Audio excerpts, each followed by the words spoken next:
Thanks for joining us. I'm Colby Thelen. Last year, News 9 traveled with members of the Oklahoma City Zoo, some of its volunteers, and some everyday Oklahomans on a trip to Tanzania and Rwanda. The goal was to learn about the zoo's global conservation partnerships and about the wildlife those partnerships are meant to protect. You're about to see that wildlife up close and meet some of the people whose lives depend on it. Come along with us on a journey to Africa, on a trip among the wild.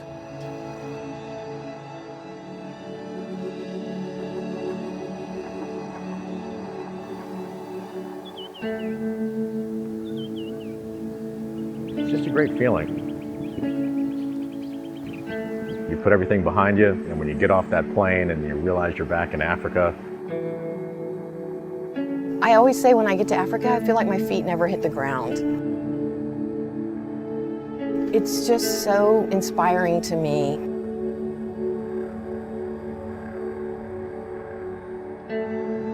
I feel so much connected with Africa. It's like coming home.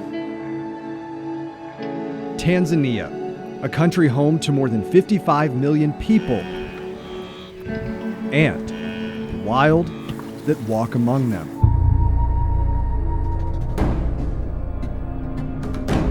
It is a truly wild place. I think we often take that for granted.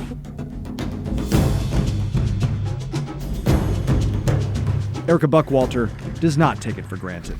As manager of educational programs at the Oklahoma City Zoo, she takes in every moment, studying each animal. The biodiversity around here, it's just so different than anything that you've seen before. It may be the reason Jennifer Parker returned to the continent 13 times. And when you're in Africa, that's one of the closest experiences to nature that you can have, and most unique experiences. Experiences sought by millions of travelers. And some find Edie Athaman is the one to show them. So I have friends, I can say, almost all over the world. Edie started as a guide at 25. When I'm driving, always I keep looking right and left. What's that? That is an impala. You need to be good on predicting and having feelings of something. So not only about explaining things, but also you need to have feelings. You still get the same feeling you did when you first came on a game drive? Yeah, I can say even sometimes my hair it's like vibrating. So I have deep feelings when I see these animals. Animals Edie sees from his front row seat every day. Some people cross the globe just to get a glimpse.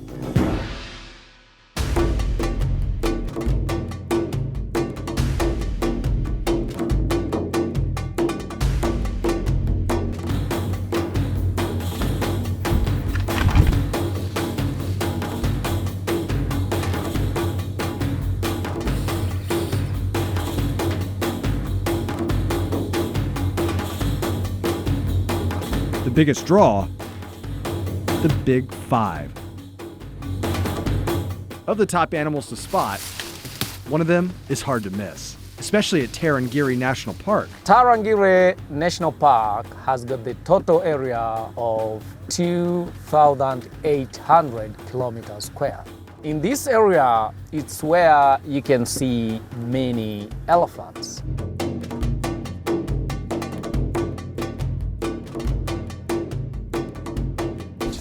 African elephants like these are endangered, but the most live right here in Tanzania. Here at Tarangire National Park, they're protected. Elephants aren't the only herbivores on the list.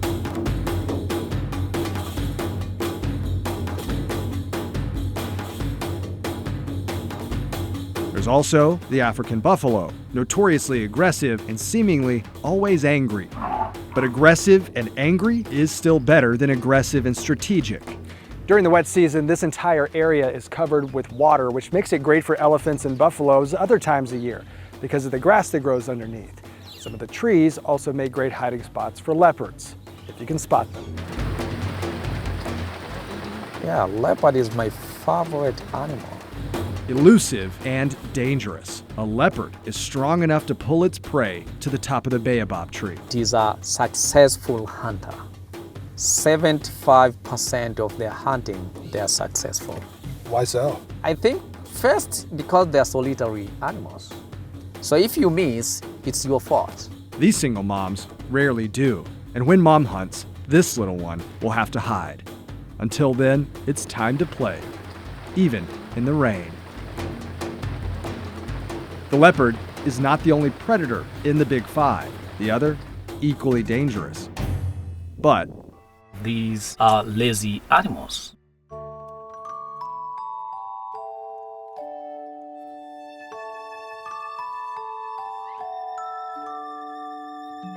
For the lions, I think being social animals, it makes them to be lazy sometimes.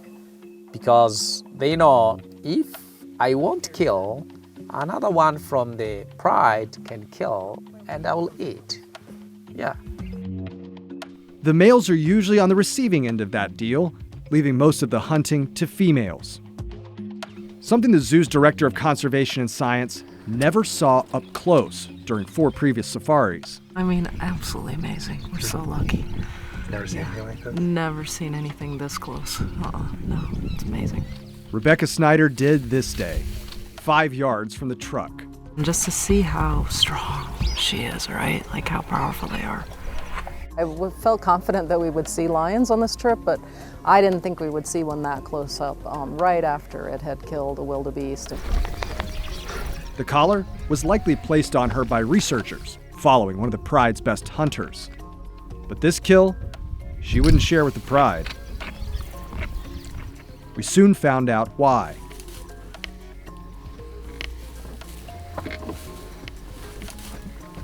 A half-mile away, her babies wait, not yet old enough to meet the others. So for now, the shade of the brush and the tall grass make a great place to hide. So it was really neat because I was actually the person to spot the lion with the kill. So we were able to back up and then watch from start to until she was interrupted. It was really neat. And she looks so healthy, which is a good sign for the park. You can always hope, but nature always surprises. The last of the big 5 is too big to hide, but hard to find nonetheless. Even at Tarangire National Park. We don't have rhinoceros here. They used to be here, but because of the poachers killed them, so now are not existing. Even at Lake Manyara National Park. Lake Manyara here in Tanzania is actually the natural habitat for the African black rhino, but due to poaching, you won't find any here today. It wasn't until we reached the Ngorongoro crater, 10 days in 4 parks. This is the closest we got. A rhino's horn is made of keratin, which is the same as our nails and our hair, but it's also the reason the black rhino is critically endangered. The horn will fetch a high price on the black market. The rhino pays with its life. Our distance brings the problem into focus. That highlights kind of how precarious it is. Zoo president and CEO Dwight Lawson says it's not just the rhino, but all the animals and the places where they're protected. I tell you, the more times you come out and see this, the more kind of perilous a lot of it appears. I do worry that they're becoming fewer, but as they become fewer, they become more and more important to folks. So how do we preserve these special places and protect the wild that inhabit them? Tanzania is one of the countries that may have found a model. What can you do to help this wildlife at the Oklahoma City Zoo? We'll show you right after the break.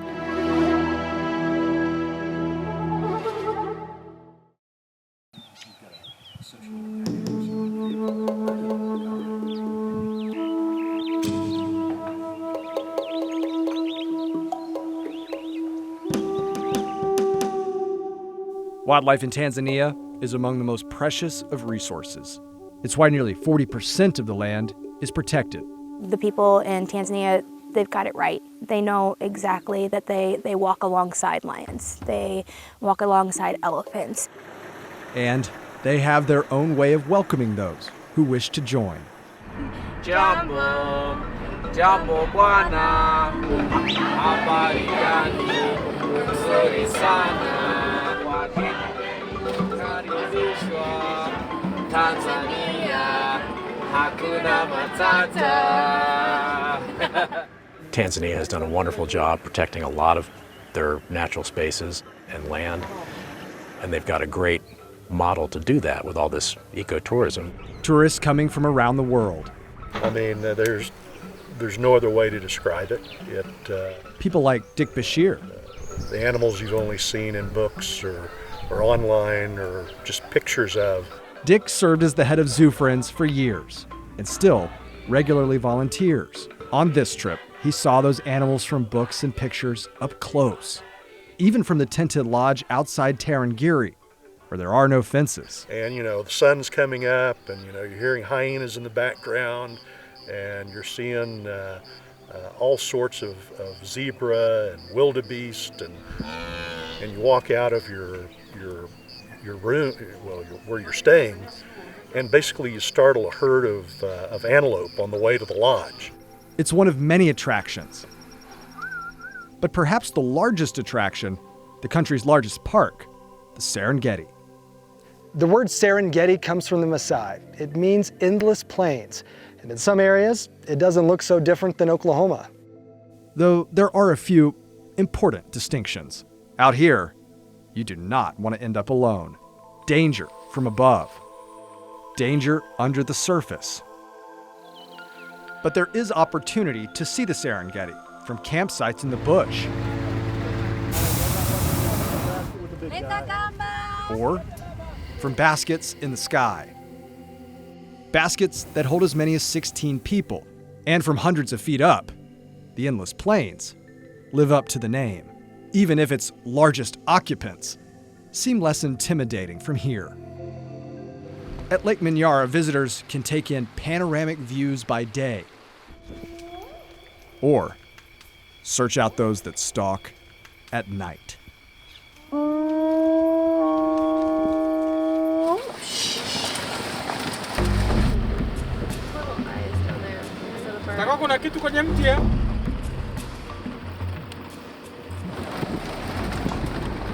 In addition to a guide, those night drives require an armed ranger. Can you see it, all of you? Yes. Yeah. Spotted hyena. That is the spotted hyena. Yeah. It's the largest of all hyenas. Yeah. And normally hyenas, they are active during the night. Yeah. Night drives also require a spotter seated on the hood. There's a lot of zebras and impala. Bushback, it is always solitary. Yeah?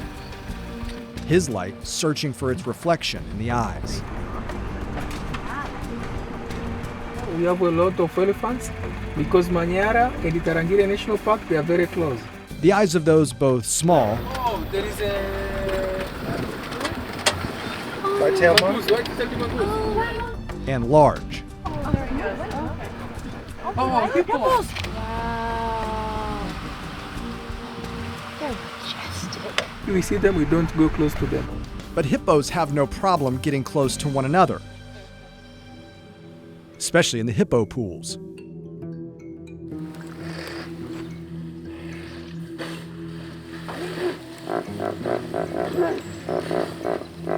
Here, the semi-aquatic creatures stay cool and hydrated. Though they lie close, they don't socially bond. And the pools can often be smelled before they're seen.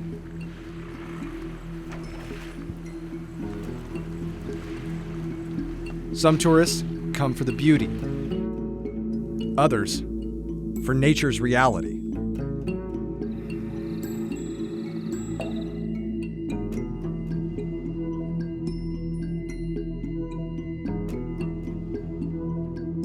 Some tourists come just to see the most fascinating creatures on Earth. A select group of those creatures have the face only a mother could love. The wildebeest is one of the ugly 5 animals. And the hyena, marabou stork, warthog, vulture. These are the ugly 5 animals. The warthog's features at least serve a purpose. Their snouts and tusks are useful for digging and fighting. Their tails stand up straight when they run, a signal to others that danger could be nearby. As for the hyena, it's not about the strength of features, but the strength of numbers. They are deadly with their clan, And out here, they outnumber lions 3-1. It's the reason lions and hyenas are bitter enemies. Though these spotted scavengers may not be aesthetically appealing, finding them is an appealing offer to travelers. But whatever the reason travelers come, for most, it's the trip of a lifetime. It was for Nancy Driver and Larry Hillman, who heard about the trip on social media. I was ready to sign up. It took Larry a little while to think about it, but we did. The thing I noticed is how much color there is in even the common birds, for what they are saying are common.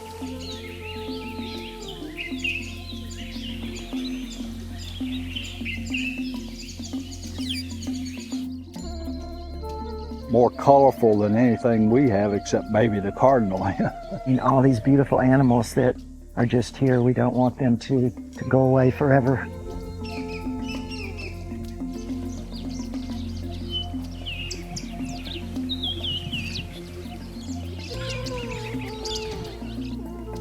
Among the animals of the savanna,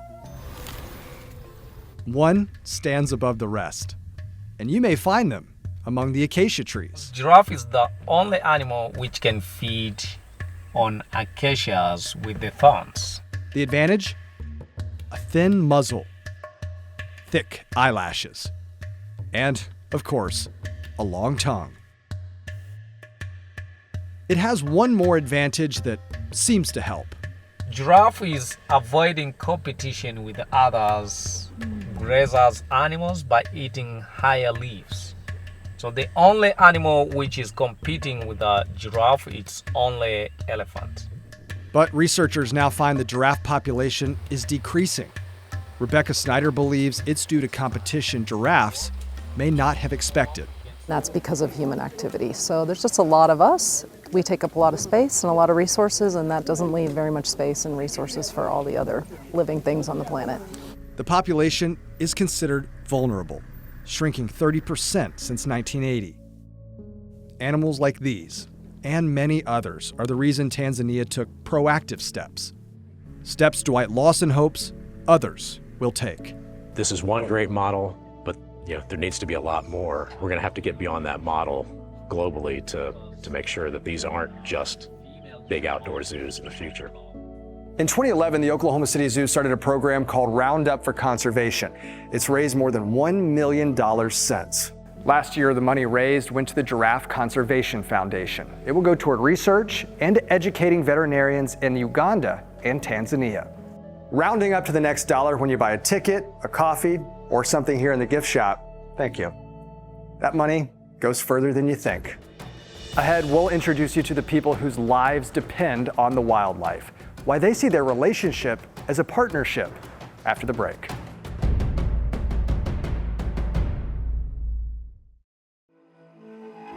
Living among the wild isn't just daily life in Tanzania. To so many people that we met, it's also a powerful responsibility. A responsibility they feel for the animals, for their families, and their communities.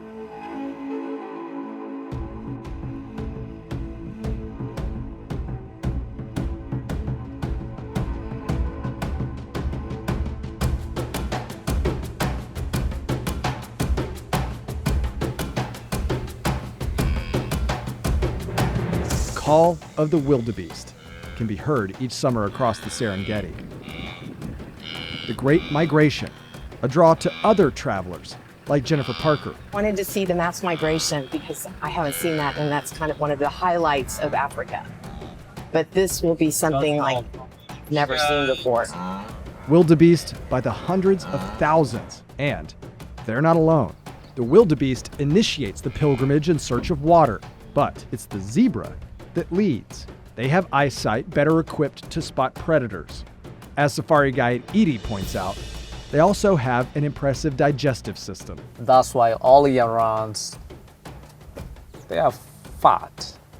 They don't suffer for food. The food is also the reason they lead. Zebras eat the top of the grass, wildebeest the bottom. Rebecca Snyder says it's not a coincidence. They live together, and there's a reason for that, right? They need each other, basically. They rely on each other. So you see the interconnectedness of all these different species. Just as the people who share the land. If you take the wildlife also will take care of your life. Safari guide Harry would know. He's brought tourists to the parks for over 20 years. The pandemic showed him a glimpse of life without them. What was that 2 years like? 2 years, it was terrible. It was terrible because, most of the guides, they put the bond as bond, the valuable things, and also some of them they sold the items to get food and to survive or take care of the kids, like school fees, something like that. Survival for families and for communities. So that's why we say it's very important to protect the wildlife. And also even the management of the park, it's always educating people the importance of protecting the resources we have. You see that schools? We did build with the money we got from people who are visiting the park. So if you protect these animals, means it's going to provide more things to you, like schools, hospitals, and even drilling wells to you. So this is encouraging people, and most people now are understanding the importance of protecting the wildlife. From local towns to tribal villages like the Maasai.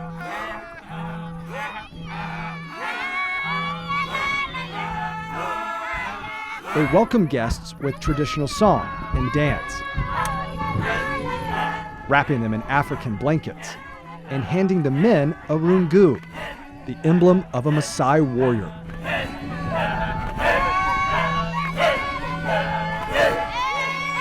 The Maasai migrated to Tanzania in the 16th century.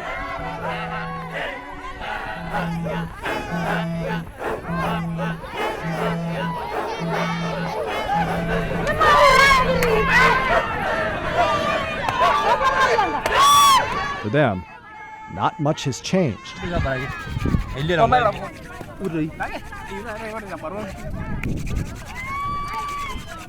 make fires the traditional way.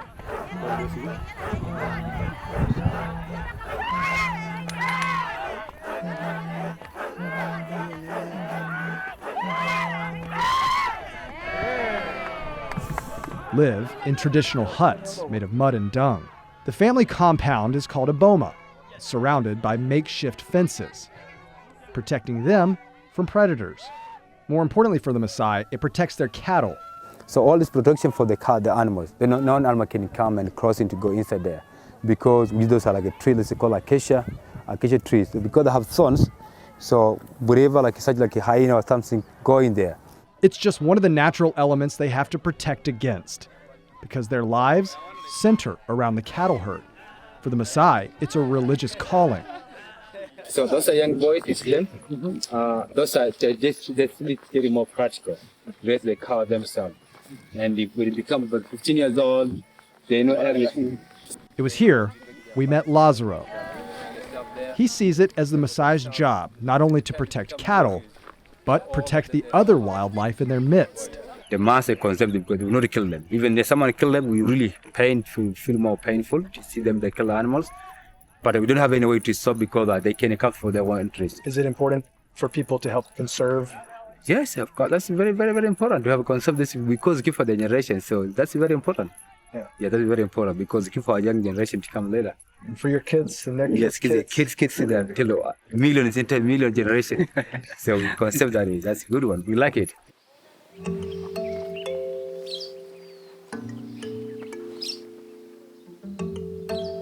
Conservation important not just to traditional pastoralists, but to modern farmers. We have to take care of the nature, if not, they'll take care of us. So it's really the way I see my life. Outside of the Ngorongoro crater, you can find Wilbard Chambulo working on his land from sunrise to sunset, organic farming, of which he's quite proud. This is a cow. You can see. This is coming from the cow. Okay. Yeah. It's the manure. Manure, yeah, loose.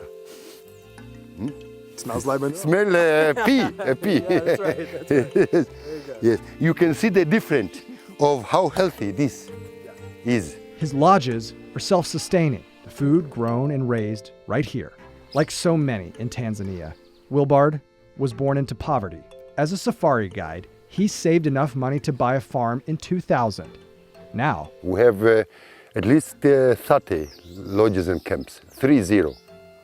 We have to feed 1,300 people a day, including my staff, maybe 2,000. Yeah. It's crazy. with you, I mean, over the last 2 years, so many tourists weren't traveling. They weren't visiting. Oh, disaster. You tell me that. In March, it was no tourists arriving, no plane coming, nothing. Can you imagine? We have to close all the lodges, all of them. We have to send 470 staff out of the work. He sees conservation as the means to keep tourists coming. Protecting the land Yes, protects the animal. yes, it is. Animals are protected, the tourists come see it. Yes, The tourists come see it. comes in and cycle is going. So if more and more people can do that, or more and more tourists can come to bring the dollar, we can protect even more because there is the opportunity. Opportunity for those like Baba Dingi. The coffee berries, those who are not ripe enough, and they have less caffeine. He travels 8 miles to give tours of the coffee crop. So when Baba Dingi, I'm walking back home, I'm very happy. Looking for the red ones, not the green, not the yellow. And occasionally performs for guests. It is important for the few generation, and to make sure our young generation, they will meet what we had before. Yeah, so that's why it is very important, and also it's good to keep the natural. Conserving it, conserving the land, the animals, the wildlife. It's important for your way of life. Yes, for me, yes. How many of 60 million people doing the same? He sees it as a beneficial partnership, like the partnerships that are all around him.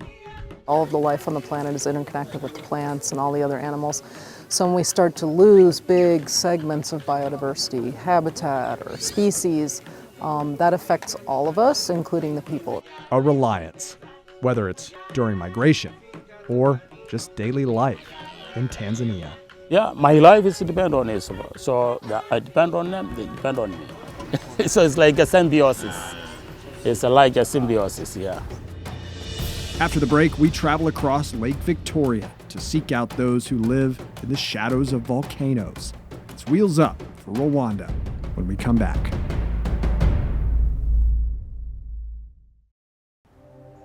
The second part of our trip, we visited another organization supported by the Oklahoma City Zoo, this one in Rwanda, a country with a troubled past.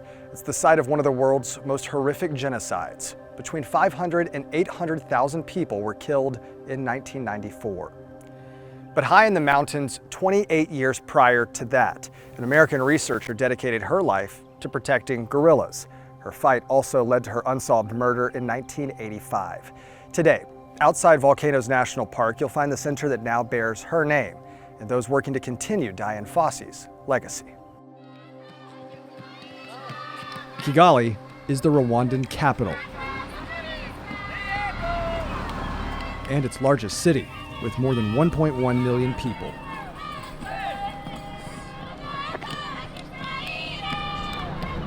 But 2 hours away, deep in the midst of the mountains, it's a different population that's concerning. There are only 1,000 of them left on the planet, so they really need our help. But more importantly, maybe, is that we need them. A need everyone with the Dian Fossey Gorilla Fund hope to meet. We are her original organization that she started. Tara Stawinski is now the CEO and chief scientist for the organization. Her original desk, when you look out on some of the pictures out there, you can see some of these elements. The fund's new headquarters is now home to many of Fossey's possessions, and more importantly, her research on the Western Mountain Gorilla. This is the world's longest running research study on gorillas, and that's something we do every day using a lot of the methodologies that Dian started. But research is just part of the organization's 4 pillars. The others include teaching future conservationists and building communities, so they're not dependent on the gorilla's home. So number 1 is daily protection. So we have boots on the ground in the forest 365 days a year. don't know how to describe it. Those boots are led by Felix Indajijimana. Really makes us proud. We have a team of trackers who make up about 90% of our staff, and their job is to go in the park every day to see the gorillas, make sure everyone is healthy, make sure everyone is present in their group, and also to really look for snares and other traps. Like most who work here, Felix was born in Rwanda. When I was born, I conservation of gorillas wasn't important. I remember that in my family, of course, my father and his friends would talk about gorillas. They would talk about hunting in the park for bushmeat and how this really affected the gorillas. But in terms of like conservation effort, what we see now wasn't present back in the day. Those he grew up with used to question his place of work. Everyone at that time joked about my job. They just didn't understand. They don't question his work anymore. Maybe due in part to the results.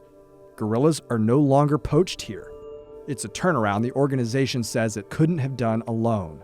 Our main partner is the government of Rwanda through the Rwanda Development Board, and they also operate in the park, and the government obviously is in charge of putting in place conservation policy that enable our work to happen.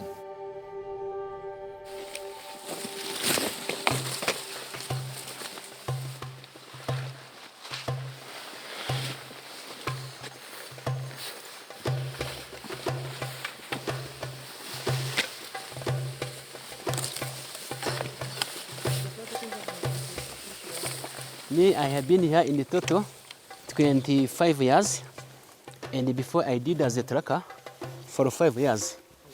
Fidel works for the Rwandan government. Yes, yeah, like me, I'll stay till I will be retired. Because I like my job. So do these trackers, who keep tabs on gorilla families, including where they nest. Fidel and a team of porters then escort groups through the forest to find them. I tracked several families, but this one I can come here like 4 times a month. In this family, I mean. Some treks are just a couple of hours. Others are an entire day. To make me strong.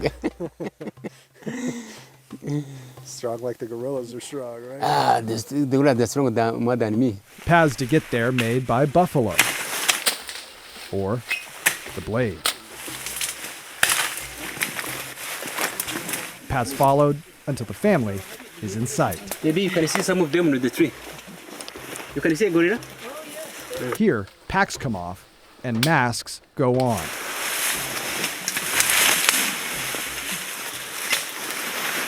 They share 98% of our DNA, but have not developed the same immunities. Cold can affect the population. A pandemic could destroy it. The grunts are a call of peace. If they're returned,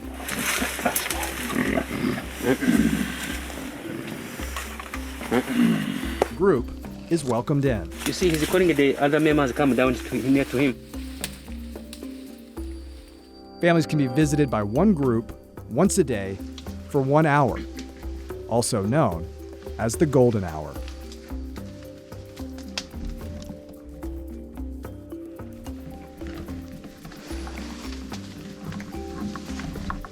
This family is called Kwitonda, or Humble One.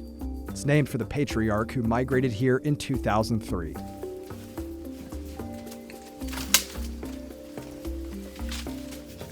The silverback weighs in at close to 400 pounds. His main job is protection. He's looking at that kind of tree, the plant. After the baby throw out, it's coming down again. But that won't be necessary today. Instead, he settles back for lunch. And eventually, a nap. Leaving mom in charge. That means it's time for bath. Juvenile gorillas are curious.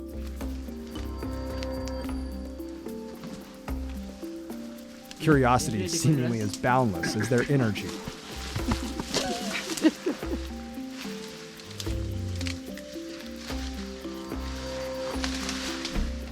Energy their older siblings often experience.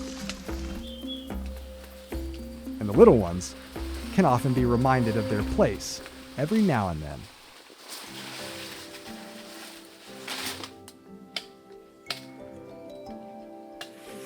Most don't mind posing for the cameras.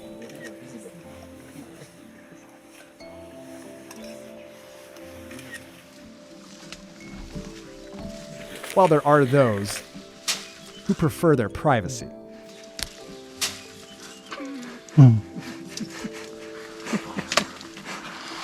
You said enough, you had enough picture. Exactly.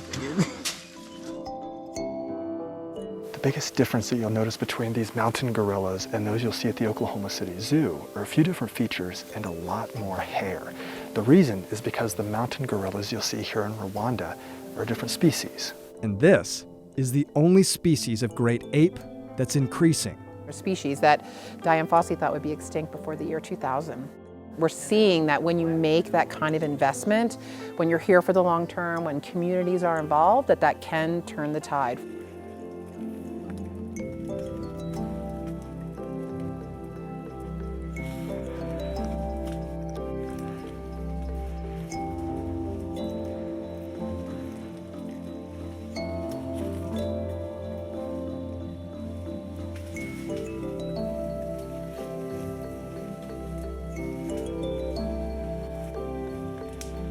Involving communities by showing them why this population matters. The poachers, some of them before, they used to be like the poachers. But after involved in tourism, we don't have any poaching problem. After some of them involved in tourism, we use them as umbrella, as the eyes, as the conservation of this park. Both the government and Tara's team hope those outside the park will see that value too. Our motto is helping people saving gorillas because we know ultimately for the gorillas to thrive, the people must thrive as well. A motto Felix saw become successful in his own story. It gives me a feeling of satisfaction to see that, my friends, my neighbors are not only supportive of the work that is happening for these conservation efforts, but to have that understanding, because back in the day it wasn't like that. I only wish that Dan would come back and see all this movement that she started, from a small tent in the park, how it has grown and look at where we are now. The mission is the same, protecting not only a species, but families like Kwitanda. Like us, they form lifelong friendships, they mourn the loss of a family member, and they take care of their most vulnerable. And so they are certainly a species that deserves to have a place on this planet.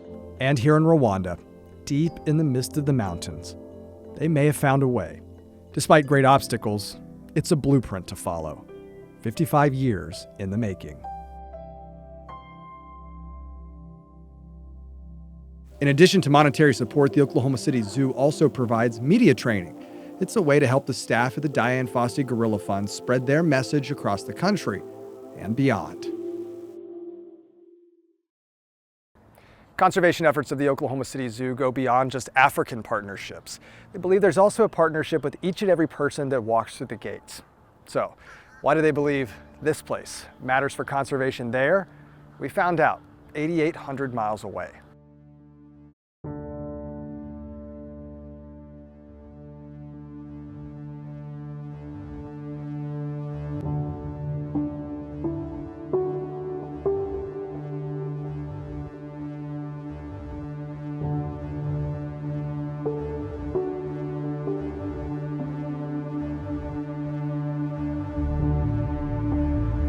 Across the savanna of the Serengeti.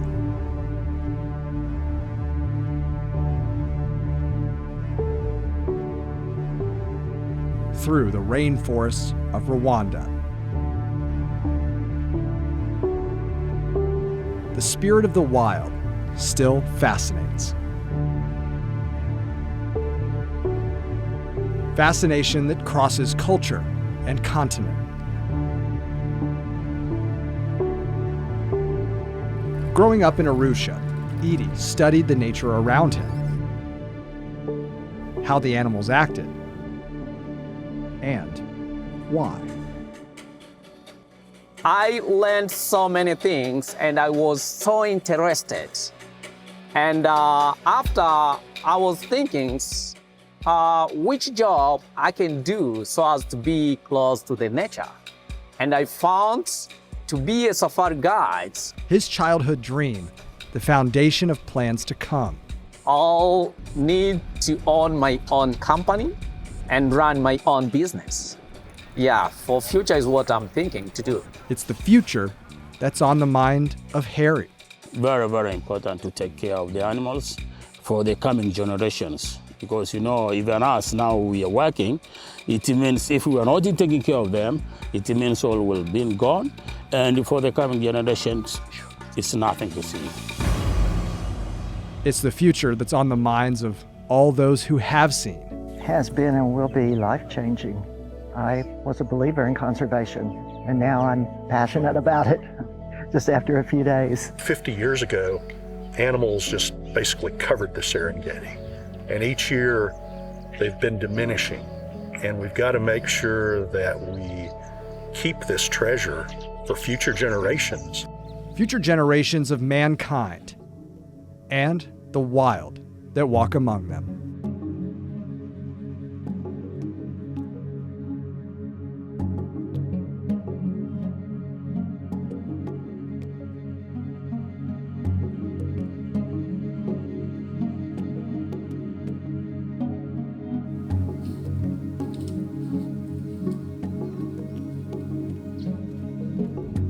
When I got to see baby elephants and so many of them, it was really important for me because I teach so often about the doom and gloom, and there was so much hope and positivity, and I got to be a part of that.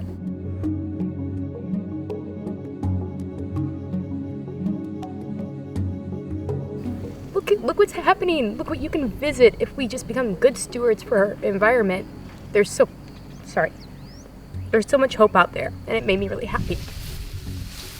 Hope springing from calf and cub.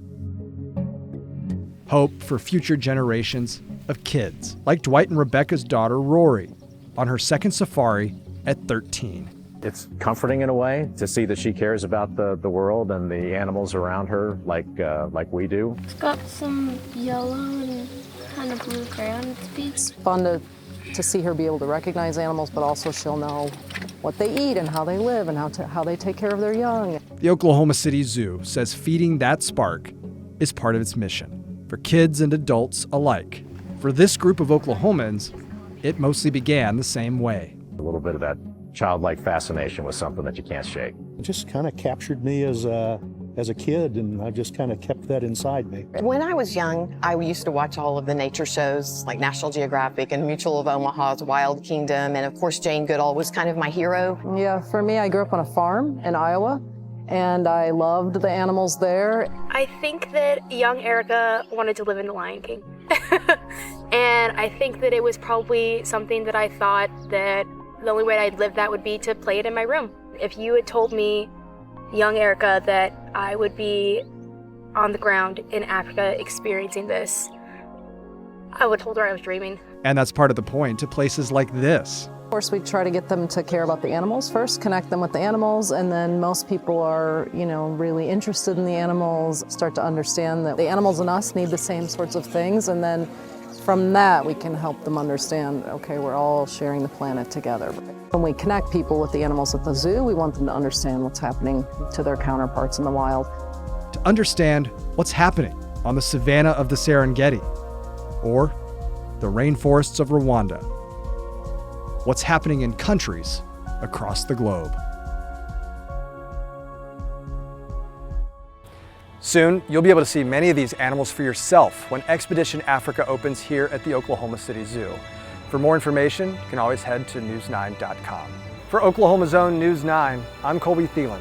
Thanks for joining us among the wild.